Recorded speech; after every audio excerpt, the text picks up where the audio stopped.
Okay, the number one thing I'm being asked at this time of year from new clients is, Mark, how do you set good goals? And this is always something that surprises me because there's a ton of information available on the internet and in books around setting good goals. The framework that has served me well throughout my career is the SMART framework: specific, measurable, achievable, relevant, and time-bound. And more recently, I've used the SMART framework coupled with the OKR framework from John Doerr. But what I've quickly realized is that my clients are not asking how to set goals, but instead they're asking what goals should they set.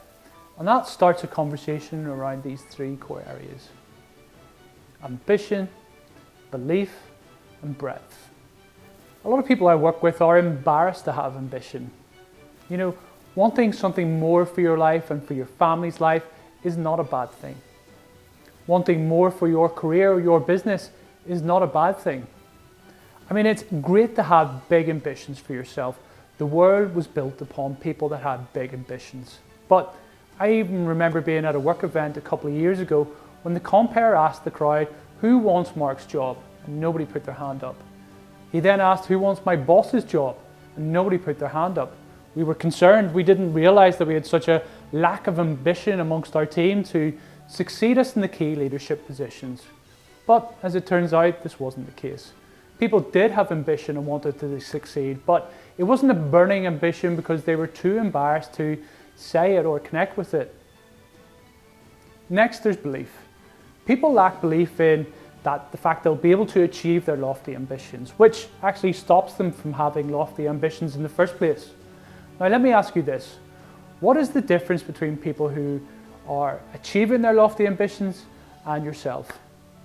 Sure, some people are getting an easier start to life through wealth, family, and upbringing, but for each of those stories of success, there'll be a story where this wasn't the case. The difference is belief. They believed in themselves. They didn't know how they were going to achieve those lofty ambitions, but they broke it down into goals and milestones and worked tirelessly towards their dreams. Lastly, breadth.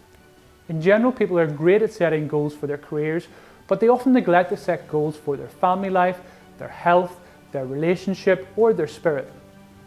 And these are the areas that time and time again, people will tell you that they value most, but fail to put goals and plans in place to make them a reality, which results in those areas being taken for granted and often coming undone and needing emergency intervention. So how do you set good goals? Dream big, believe in yourself, and make sure you take care of what matters most.